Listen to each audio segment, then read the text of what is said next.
The dust from the stagecoach had barely settled when Rose Lawton stumbled off the steps and onto the sun-baked earth of Shafter, Texas, her legs trembling beneath her travel-worn skirt. She had been traveling for 6 days straight from St. Louis, barely sleeping, barely eating, driven by desperation, and the crumpled telegram in her reticule that told her she had inherited her late aunt's boarding house. The August heat of 1882 pressed down on her like a heavy blanket, and black spots danced at the edges of her vision as she tried to orient herself on the dusty Main Street. The town was smaller than she had imagined, a collection of weathered wooden buildings that seemed to shimmer in the oppressive heat. Saloons, a general store, a blacksmith shop, and what looked like a sheriff's office lined the wide dirt road. Cowboys on horseback moved slowly through the street, and a few townspeople went about their business, most seeking whatever shade they could find. Rose clutched her small carpetbag tighter, feeling the world tilt slightly as she took a step forward. She had spent the last of her money on the stagecoach ticket, gambling everything on this inheritance, on the hope of a new life far from the shame and scandal that had driven her from Missouri. Her father had died 2 years ago, leaving debts she could never repay. Her mother had passed when Rose was just a child. At 22 years old, Rose had been working as a seamstress in a dress shop, barely making enough to keep a roof over her head. When the shop owner's son had made advances and she had refused, she had found herself without employment and with her reputation in tatters, thanks to lies he spread. The telegram about her aunt's property had arrived like a miracle, a chance to start over where no one knew her name or the false stories that followed her. But now, standing in the blazing Texas sun after days of travel with almost no food or rest, Rose felt her strength abandoning her. She had been running on determination alone, and that well had finally run dry.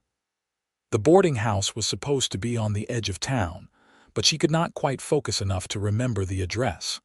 Her vision blurred, and she took another unsteady step forward, her knees buckling. Strong hands caught her before she hit the ground. Through the haze of consciousness slipping away, Rose was dimly aware of being pulled against something solid and warm, of a deep voice saying words she could not quite make out. The scent of leather and sage filled her senses, and then everything went dark. Owen Keller had been leading his horse toward the watering trough when he saw the young woman step off the stage. Something about the way she moved, like she was fighting just to stay upright, had caught his attention immediately. He had been working cattle for 3 weeks straight in the unforgiving Texas heat, and he recognized exhaustion when he saw it. When she started to collapse, his instincts kicked in, and he moved faster than he had thought possible, catching her just before she hit the dusty street. She was lighter than he expected, her body limp in his arms. Her face was pale beneath the layer of dust and travel grime, and her dark hair had come loose from its pins. Owen looked around quickly, noting the curious stares from passers-by. The stagecoach driver was already unloading luggage, barely paying attention to the woman who had just fainted. "Is that Miss Lawton?" the driver called out. "She paid to Shafter. There is supposed to be a boarding house." "Martha Dunn's place," someone else called out. "But Martha died 3 months back." Owen made a quick decision. His ranch was only 2 miles outside of town, and this woman clearly needed help immediately. The boarding house might be locked up, and he was not about to leave her lying in the street or dump her at the hotel where she would wake up alone, and confused with no money for a room based on how threadbare her clothes looked. "I will take care of her," Owen said firmly, adjusting his hold on the unconscious woman. She fit against his chest like she belonged there, and something stirred in him that he had not felt in years. He pushed the feeling aside. "Which trunk is hers?" The driver pointed to a small, battered trunk. "That one, traveling light. Bring it to the Keller ranch," Owen instructed one of the young men standing nearby. "I will pay you $1." The young man scrambled to grab the trunk, eager for the easy money. Owen carried the woman to his horse, a patient bay gelding named Red. Getting into the saddle with an unconscious woman in his arms took some maneuvering, but Owen managed it, settling her carefully across his lap. Her head lolled against his shoulder, and he could feel how warm she was even through their layers of clothing. Heat exhaustion, lack of food and water, probably both. The ride to his ranch was slow and careful. Owen kept one arm wrapped securely around the woman, holding her steady against him.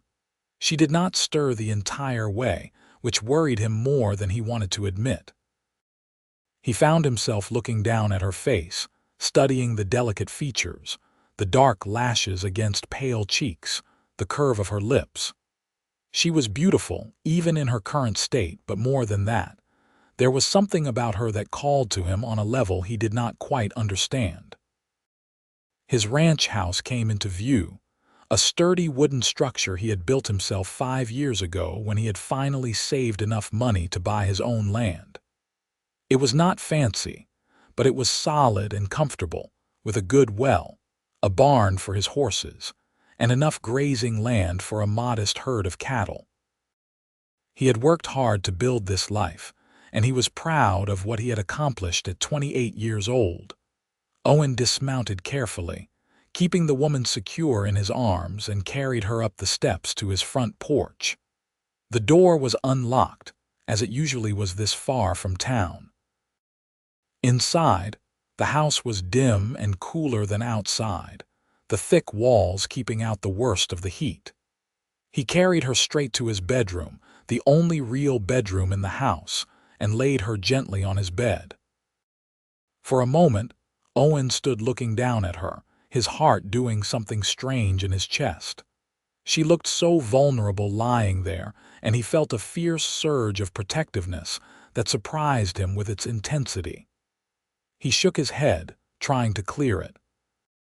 She was a stranger who needed help, nothing more. But even as he thought it, he knew he was lying to himself. He went to the kitchen and pumped cool water into a basin, grabbed some clean cloths, and returned to the bedroom. Sitting on the edge of the bed, Owen gently began wiping the dust and grime from her face. Her skin was soft beneath the cloth, and he found himself being extraordinarily careful, almost reverent in his movements. When he brushed a strand of dark hair from her forehead, his fingers lingered longer than necessary. "What am I doing?" he muttered to himself, but he did not stop. Owen removed her dusty shoes and the outer layer of her traveling jacket, trying to make her more comfortable while maintaining propriety. He noted the worn state of her clothes, the careful mending in places, the signs of someone who had been struggling financially. It made him want to know her story, to understand what had brought her to Shafter looking so desperately worn down. He brought water and set it on the bedside table, along with some bread and dried fruit in case she woke hungry. Then he pulled the curtains to darken the room, hoping she would sleep as long as she needed.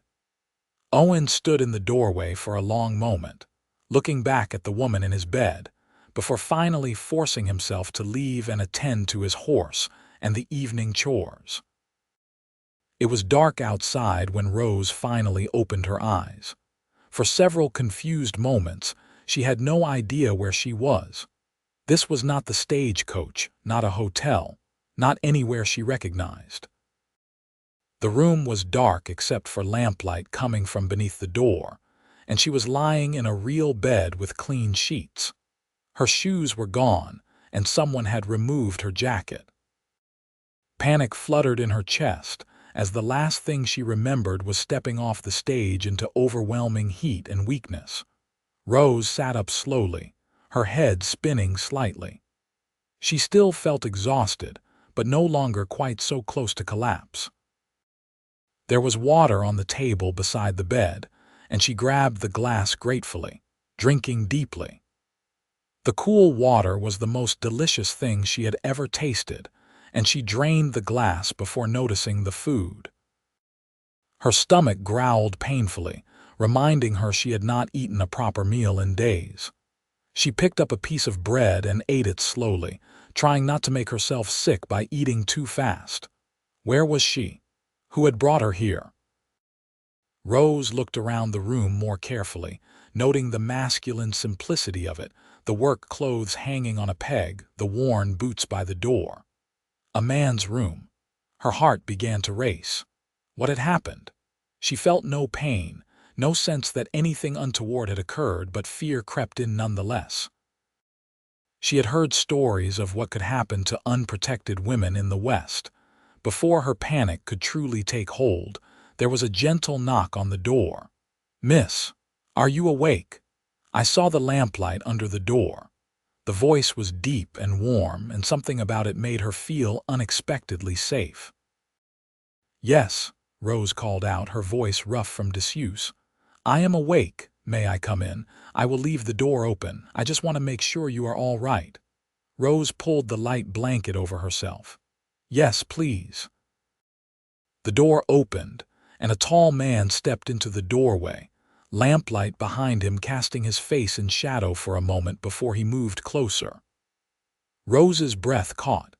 He was handsome in a rugged way, with strong features, dark hair, and eyes that were watching her with genuine concern. He kept his distance, respectful, his hat in his hands. "My name is Owen Keller," he said. "You fainted in town this afternoon, right off the stage. You were in bad shape, and I did not think it was right to leave you there or take you to a hotel where you would wake up alone. I brought you to my ranch. I hope that is all right." Rose stared at him, trying to process his words. He had helped her, taken care of her, and now he was standing there looking worried that he had overstepped. "You helped me," she said softly. "Thank you. I am Rose Lawton." "Nice to meet you, Miss Lawton, though I wish it was under better circumstances." Owen shifted his weight, still keeping his distance. "When is the last time you ate a proper meal?" Rose had to think about it. "St. Louis. Before I got on the stage. I did not have much money and I thought I should save it." Owen's jaw tightened. 6 days with almost no food, and probably not much sleep or water either. "I had to get here," Rose said, her voice small. "I inherited my aunt's boarding house, Martha Dunn. She was my mother's sister. It is all I have left." "Martha was a good woman," Owen said gently. "I am sorry for your loss. The boarding house has been closed since she passed, but it should still be there. You can stay here tonight, rest properly, and tomorrow I will take you into town and help you sort everything out." "I cannot impose," Rose said quickly. "You have already done so much. You are not imposing. You are in no condition to be moved tonight anyway. You need food and rest." Owen's voice was firm but kind. "I will make you some supper, something gentle on your stomach. You just rest." Before Rose could protest again, he was gone. She heard him moving around in what must be the kitchen, and the smell of cooking food began to drift into the bedroom. Rose lay back against the pillows, her mind whirling. Owen Keller. The cowboy who had caught her when she fell, who had brought her to his home, who was now cooking for her. She should be terrified, should be planning her escape, but instead she felt safe. There was something in his eyes, in the way he carried himself, that told her she could trust him. When Owen returned with a tray carrying soup, more bread, and tea, Rose was sitting up again. He set the tray carefully on her lap and their fingers brushed briefly. The contact sent a small shock through her, and from the way Owen's eyes widened slightly, she thought he might have felt it too. "Thank you," Rose said, meaning it with her whole heart. "You did not have to do any of this." "Yes, I did," Owen said simply. "It is the right thing to do." But as he left her to eat in peace, Rose could not help but think there might be more to it than that. And as Owen stood in the kitchen, listening to the quiet sounds of her eating, He knew there definitely was. The next morning dawned cooler, a blessing after the oppressive heat of the previous day. Rose woke feeling better than she had in weeks, truly rested for the first time since leaving St. Louis. She found her trunk had been brought and left respectfully outside the bedroom door. Someone, Owen she assumed, had also left a basin of fresh water for washing. Rose cleaned herself as best she could and changed into a fresh dress, one of only two she owned that was not falling apart. She pinned her hair up properly, trying to make herself presentable. When she finally emerged from the bedroom, she found Owen in the kitchen making breakfast. He turned when he heard her, and a smile crossed his face that made her heart skip. "You look much better," he said. "How do you feel?" "Much improved, thanks to you." Rose hesitated in the doorway, suddenly shy. "I do not know how I can ever repay your kindness." "No repayment needed," Owen said, turning back to the stove. "Sit down. Breakfast is nearly ready." Rose sat at the simple wooden table, looking around the house in the morning light. It was clean and well kept if sparsely furnished. Everything was practical and sturdy, built to last. There were no feminine touches, and she wondered if Owen had ever been married, or if he had always been alone out here. He served her eggs and bacon, more food than she had seen in one place in months, and her eyes welled up unexpectedly. Owen noticed immediately, concern flashing across his face as he sat down across from her. "What is wrong? Is the food not good?" "No, it is perfect," Rose said, wiping quickly at her eyes. "I am sorry, I am just overwhelmed. You have been so kind, and I am not used to kindness anymore." Owen was quiet for a moment, his eyes searching her face. "Sounds like you have had a rough time of it. You could say that." Rose picked up her fork, not wanting to burden this stranger with her problems. "But that is behind me now. I am here for a fresh start." They ate in comfortable silence for a few minutes before Owen spoke again. "After breakfast, we will ride into town. I will help you get into the boarding house and see what shape it is in. If you need anything, supplies or help with repairs, just ask." "I cannot ask you for anything else," Rose protested. "You have already done so much." "I am offering," Owen said firmly. "Besides, I want to help." The way he said it, the intensity in his eyes, made Rose's breath catch. There was something happening between them, something she could not quite name but could definitely feel. It was too soon, too fast, but she could not deny it was there. The ride into Shafter was different than Rose's first glimpse of the town. Sitting behind Owen on his horse, her arms wrapped around his waist, she felt safe and protected. He pointed out landmarks as they went, telling her about the town and the people in it. His voice was warm and engaging, and Rose found herself genuinely interested in everything he said. The boarding house was on the quieter end of town, a two-story building that had seen better days but was still structurally sound. Owen helped Rose down from the horse, his hands on her waist lingering just a moment longer than necessary. The front door was locked, but Owen made quick work of it with the key that had been left with the local lawyer. Inside, the boarding house was dusty and stale from being closed up, but it was better than Rose had dared hope. There were 6 rooms for rent upstairs, a large kitchen, a dining room, and a small private room downstairs that must have been her aunt's. The furniture was old but solid, and there were linens in the closets, dishes in the kitchen. "This is wonderful," Rose breathed, turning in a circle in the main room. "I can make this work. I can clean it up, get boarders, make a living." Owen watched her face light up with hope and felt something shift in his chest.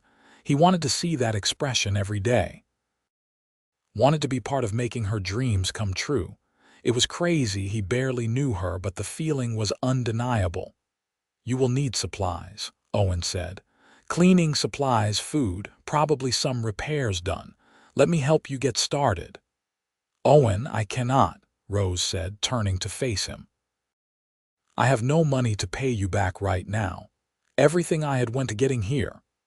I am not asking for payment, Owen said, stepping closer. Let me help you, Rose, please. The way he said her name sent shivers down her spine. Rose looked up at him, this cowboy who had appeared like a miracle in her life, and felt herself falling. It was insane. It was too fast, but it was real. Why? She asked softly. Why are you being so kind to me? Owen reached out slowly, giving her time to pull away, and gently tucked a loose strand of hair behind her ear. His fingers lingered against her cheek. Because from the moment I caught you yesterday, something changed. I know this is fast, probably too fast, but I feel like I have been waiting for you without even knowing it. Rose's eyes widened. I feel it too, she whispered. I thought I was crazy. Maybe we both are, Owen said with a small smile, but I want to get to know you, Rose. I want to help you build your life here, and maybe if you want, I can be part of that life. I want that, Rose said, her heart pounding. I want that very much. Owen's smile grew, transforming his face, and Rose felt herself smiling back just as widely.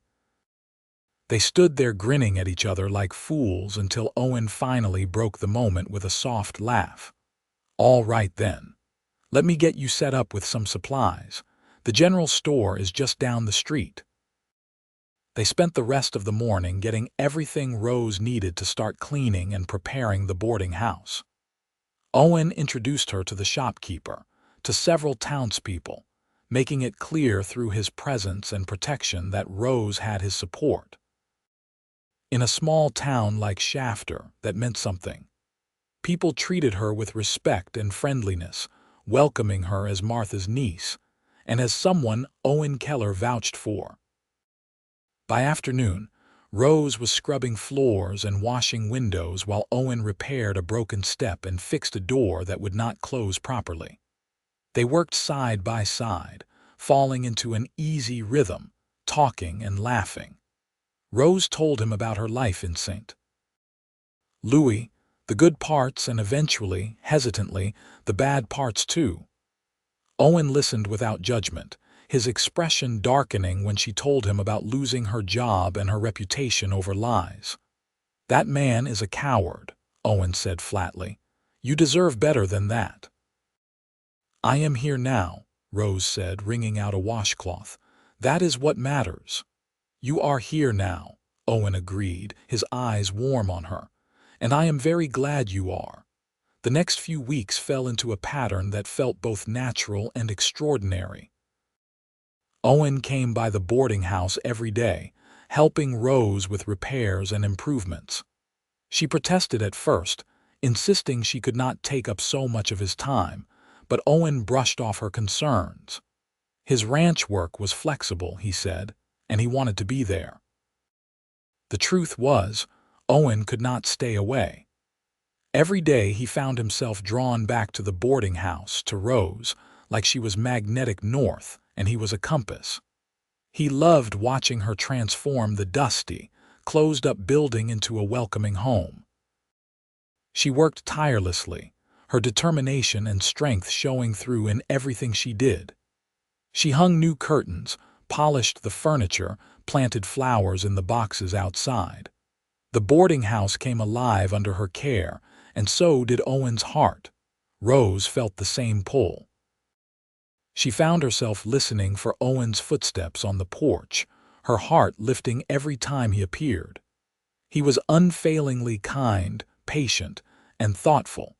He made her laugh with stories about his ranch and the cattle. He brought her fresh vegetables from the small garden behind his house. Once he brought her wildflowers, looking almost embarrassed as he handed them over, and Rose had treasured them.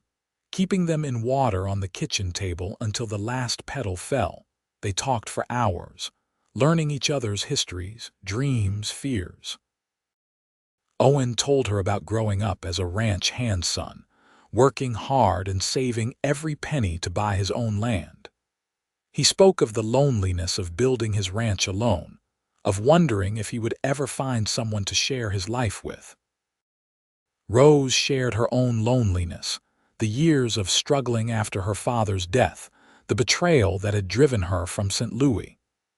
"I never thought I would trust anyone again," Rose admitted one evening as they sat on the porch of the boarding house, watching the sun set over Shafter. "But I trust you." "I will never give you reason not to," Owen said, his hand finding hers on the porch swing. Their fingers intertwined, and Rose felt the rightness of it settle deep in her bones. The boarding house officially reopened 6 weeks after Rose arrived in Shafter.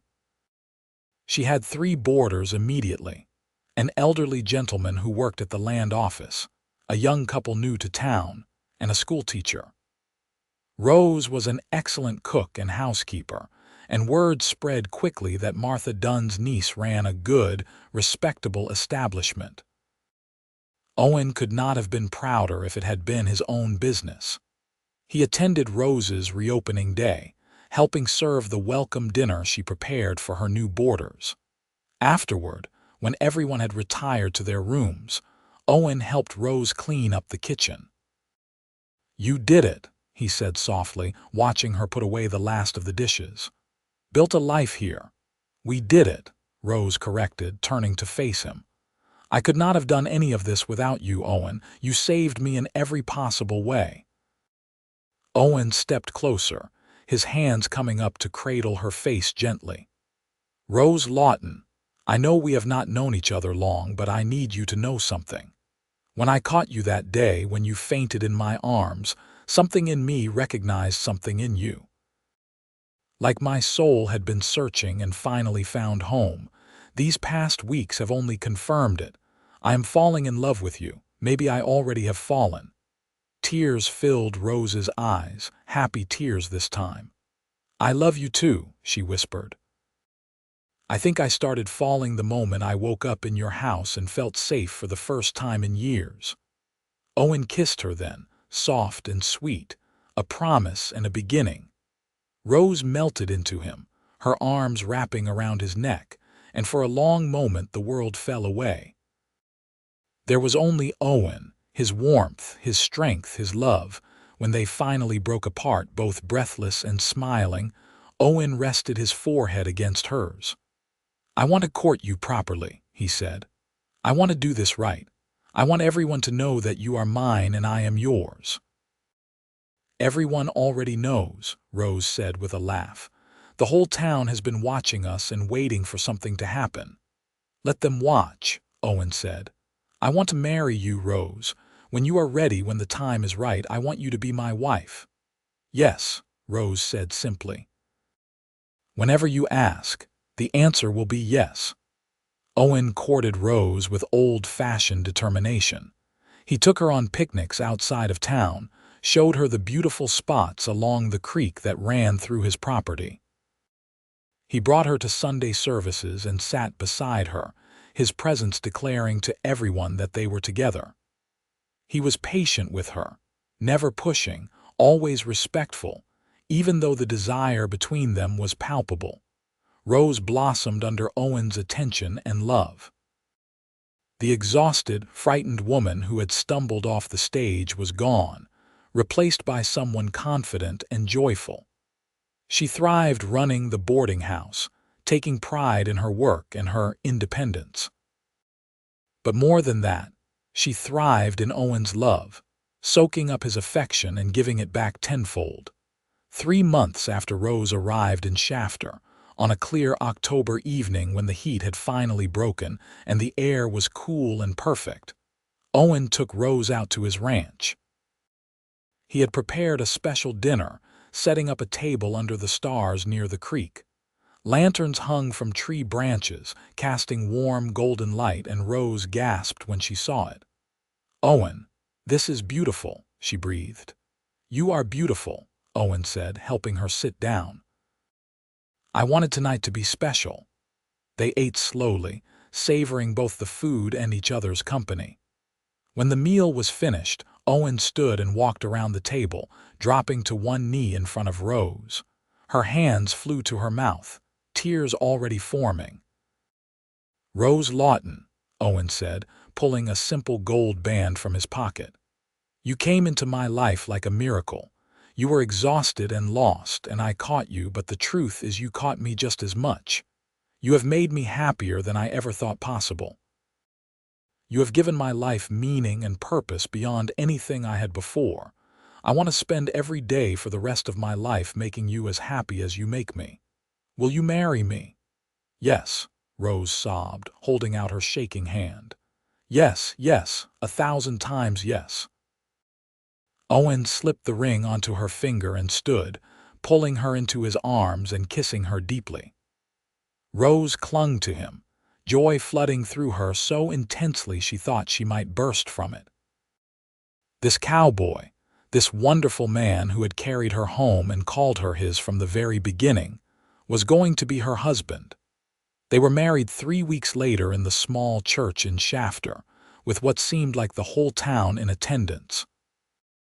Rose wore a simple white dress she had made herself, and Owen wore his best suit, and they both glowed with happiness.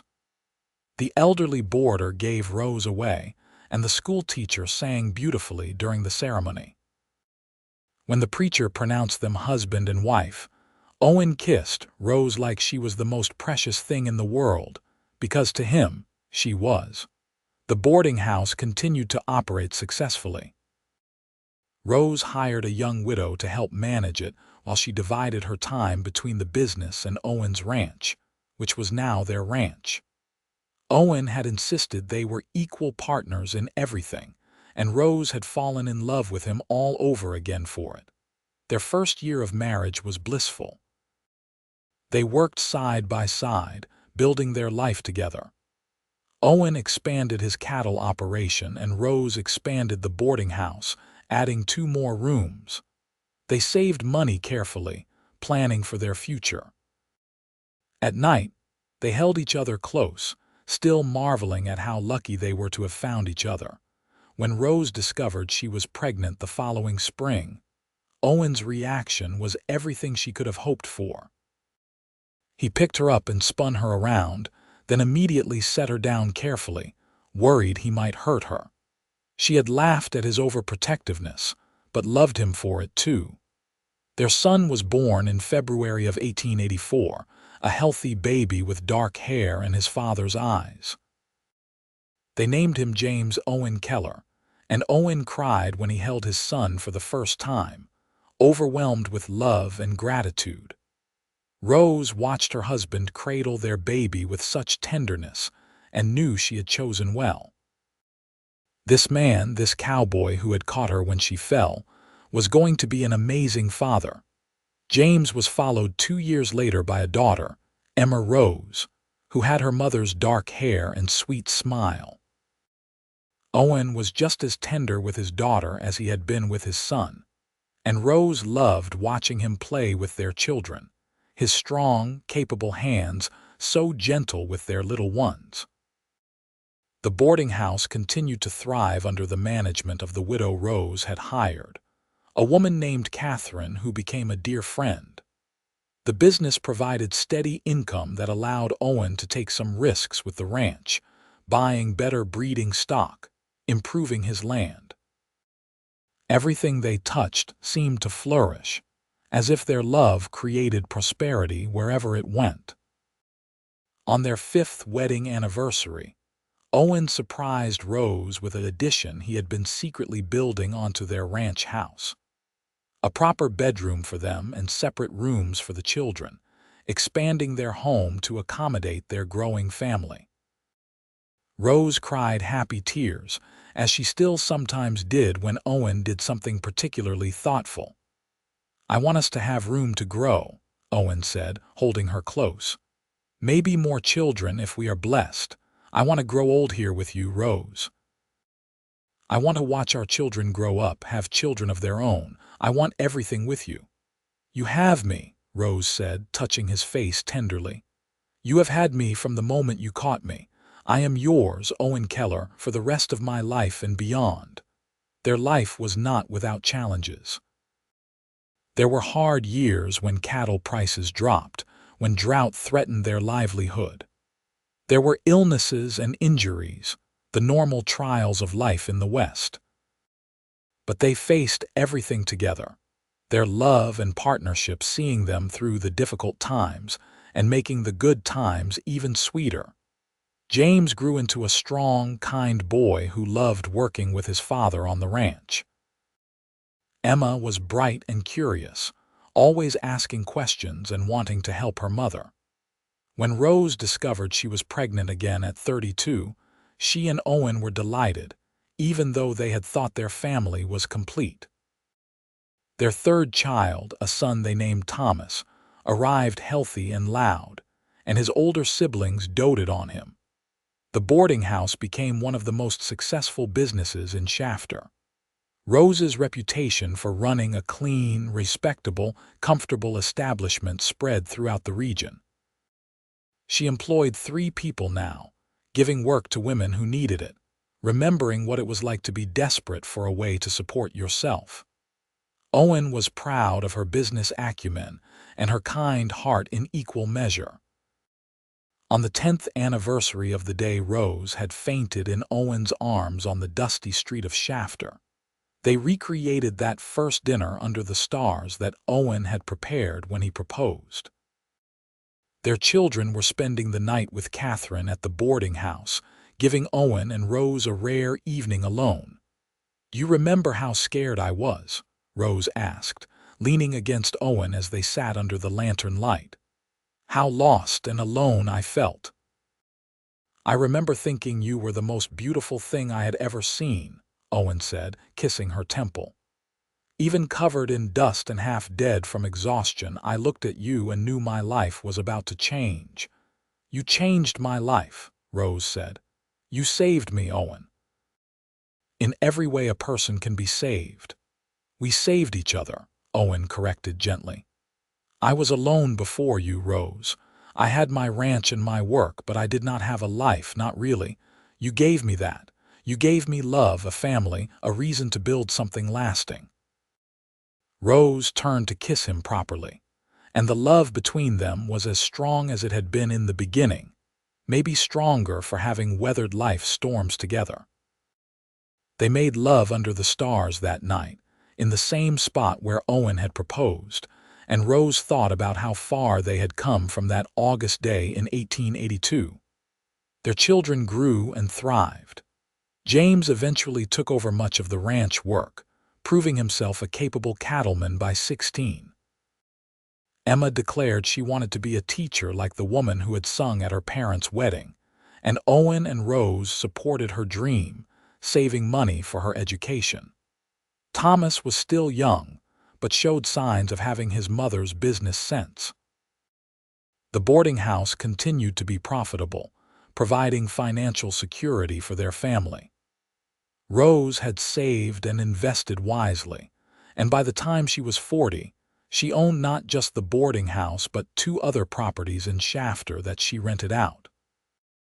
Owen teased her about being a business tycoon, but he was genuinely proud of everything she had accomplished. For his part, Owen had built his modest ranch into one of the most successful cattle operations in the region. He was respected throughout Texas as a fair dealer and a skilled rancher. But his greatest pride was always his family, the life he had built with Rose. When James turned 20, he married a sweet girl from a neighboring ranch, and Owen and Rose became young grandparents. Their granddaughter, named Rose after her grandmother, was born the following year, and Owen cried again, just as he had when his own children were born. Rose watched her tough cowboy husband cradle his tiny granddaughter and fell in love with him all over again. Emma pursued her dream of teaching, attending a women's college and returning to Shafter to teach at the school. She eventually married one of the doctors in town, a kind man who adored her. Thomas showed an interest in law, and Owen and Rose supported that dream too, wanting their children to follow their hearts. The years passed in a blur of happiness and hard work. There were losses too. Catherine, the widow who had been Rose's first employee and dear friend, passed away when Rose was 45, and Rose mourned her deeply. Owen's horse Red, who had carried Rose to safety that first day, died of old age, and Owen buried him with honors on the ranch, remembering the faithful animal who had been part of their love story. But the losses were far outweighed by the joys. More grandchildren arrived, filling their lives with laughter and chaos. The ranch and the boarding house both continued to prosper. Owen and Rose grew older together, their love deepening with each passing year. On their 25th wedding anniversary, their children and grandchildren threw them a huge party at the ranch. It seemed like everyone they knew was there, the house and yard overflowing with people who loved them. Rose looked around at the life they had built, the family they had created, and felt overwhelming gratitude. "What are you thinking?" Owen asked, wrapping his arms around her waist from behind. "I am thinking about that day I stepped off the stage," Rose said, leaning back against him. "How terrified I was, how I thought my life was over. And instead it was just beginning," Owen said softly. "Because of you," Rose said, turning in his arms to face him. "You caught me, Owen, you carried me home, you called me yours. And you have been proving it every single day for 25 years. Best decision I ever made," Owen said, cupping her face in his hands. "Catching you, I mean. Well, that and marrying you and having children with you and building this life with you." Rose laughed, the same joyful laugh that Owen had fallen in love with all those years ago. "I love you, Owen Keller. I will love you until my dying breath and beyond.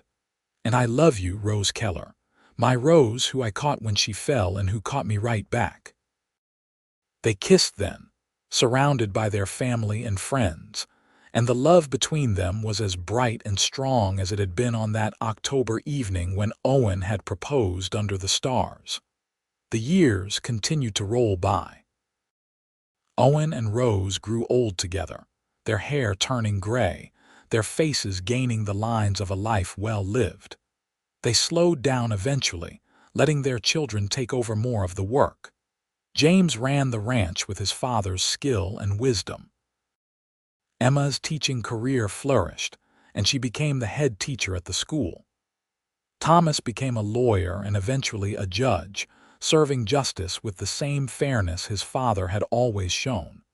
The boarding house was eventually sold when Rose was in her 60s, ready to fully retire. The business had served its purpose, providing for her family and giving her independence and pride. But more than that, it had brought her to Shafter, had given her a reason to step off that stage on that August day in 1882. Owen retired from active ranching around the same time, turning the operation over to James while he and Rose enjoyed a slower pace of life. They spent their days together, taking gentle rides around the property, tending a garden, playing with their grandchildren and great-grandchildren. They sat on the porch in the evenings, holding hands and watching the sunset, still deeply in love after all these years. When Rose turned 70, Owen threw her a birthday party that rivaled their anniversary celebration. Family came from all over Texas to celebrate her. There were nearly 50 people there, all connected to Rose and Owen through blood or love. As Rose looked around at the gathered crowd, she marveled at how this had all started with one moment of weakness, one collapse into a stranger's arms. "What would have happened if you had not caught me that day?" Rose asked Owen that night as they lay in bed. "I do not know, and I do not want to think about it," Owen said, pulling her closer. "I did catch you, that is what matters. And I would catch you again every time for the rest of eternity." "My cowboy," Rose said fondly. "Always so dramatic." "Only for you," Owen said, kissing her forehead. They fell asleep as they had every night for nearly 40 years, wrapped in each other's arms, safe and loved and home. Owen passed away peacefully in his sleep at the age of 82. Rose, lying beside him, knew the moment he was gone. She held him close and cried, grieving the loss of her great love, even as she was grateful for every single day they had been given together. He had been everything to her: her savior, her partner, her lover, her best friend, the father of her children. Losing him was like losing part of herself, but Rose did not despair. She had their children, their grandchildren, their great-grandchildren. She had 55 years of beautiful memories. She had lived a life full of love and purpose and joy. Owen had given her that, from the moment he caught her falling and carried her home. Rose lived 3 more years after Owen passed. She remained in their house on the ranch, surrounded by family, still sharp and engaged with life even as her body grew frail.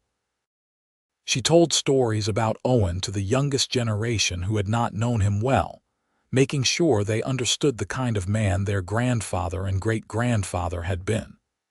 She spoke of his kindness, his strength, his unwavering love.